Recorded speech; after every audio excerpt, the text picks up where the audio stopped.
ভাৰতবৰ্ষত ধুমধামেৰে পালন কৰা উৎসৱ দেৱালীৰ আৰম্ভণি হয় ধনতেৰাছৰ পৰাই।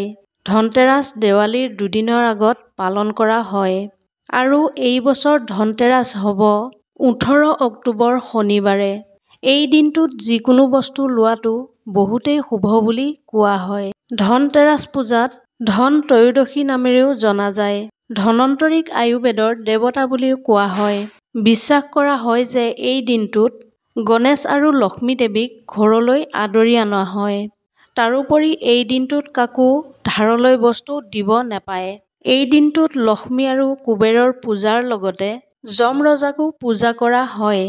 সম্পূৰ্ণ বছৰটোত মাত্ৰ এটা দিন এনে আছে যিটো দিনত মৃত্যুৰ দেৱতা যমক পূজা কৰা হয়। এই পূজা দিনত কৰা নহয়, ৰাতিহে কৰে।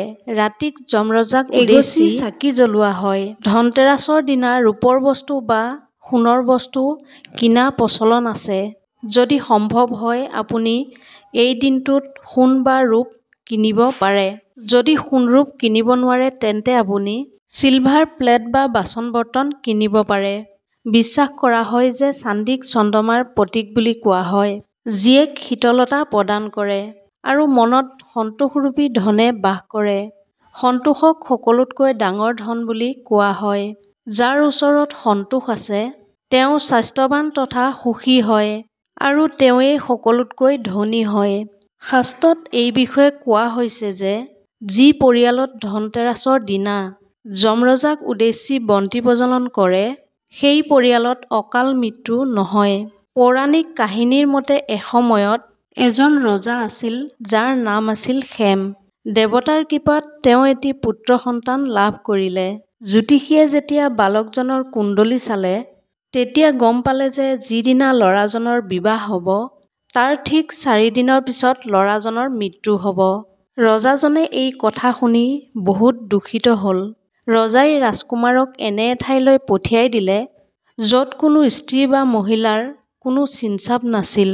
কিন্তু দৈৱক্ৰমে এদিনাখন সেইফালেদি এগৰাকী ৰাজকুমাৰী পাৰ হৈ গৈছিল আৰু দুয়ো ইজনে সিজনক দেখা পাই মোহিত হৈ পৰে আৰু দুয়ো গন্ধৰ্ব বিবাহ কৰিলে।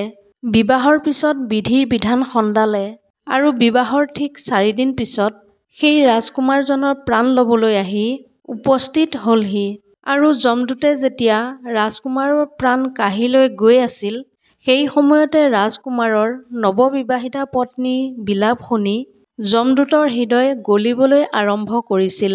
কিন্তু বিধি অনুসৰি তেওঁ নিজৰ কাৰ্য কৰিবই লাগিব। যমৰজাক যেতিয়া যমদূতে এই ঘটনাৰ বিষয়ে কৈ আছিল তেতিয়া তেওঁলোকৰ মাজৰে এজনে যমদেৱতাক বিনতি কৰি সুধিলে, হে যমৰাজ, একো উপায় নাই নেকি যাৰ দ্বাৰা মানুহ অকাল মৃত্যুৰ পৰা মুক্ত হ'ব পাৰে? দূতৰ এই অনুৰোধ যমদেৱতাই ক'লে, হে দূত, অকাল মৃত্যু হ'ল কৰ্মৰে প্ৰতীক। ইয়াৰ পৰা মুক্তি পোৱাৰ উপায় এটা মই তোমাক ক'বলৈ লৈছোঁ। কাতি মাহৰ কৃষ্ণপক্ষৰ ৰাতি মোৰ নামত এগছি বন্তি জ্বলাই দক্ষিণ দিশৰ ফালে অৰ্পণ কৰে তেওঁৰ অকাল মৃত্যুৰ ভয় নাথাকে। আৰু এইকাৰণে লোকসকলে এই দিনটোত ঘৰৰ বাহিৰত দক্ষিণ দিশৰ ফালে এগছি বন্তি জ্বলাব লাগে। যদি ভিডিঅ'টো আপোনালোকৰ ভাল লাগিল তেনেহ'লে চেনেলটো ছাবস্ক্ৰাইব কৰিবলৈ নাপাহৰিব। ধন্যবাদ।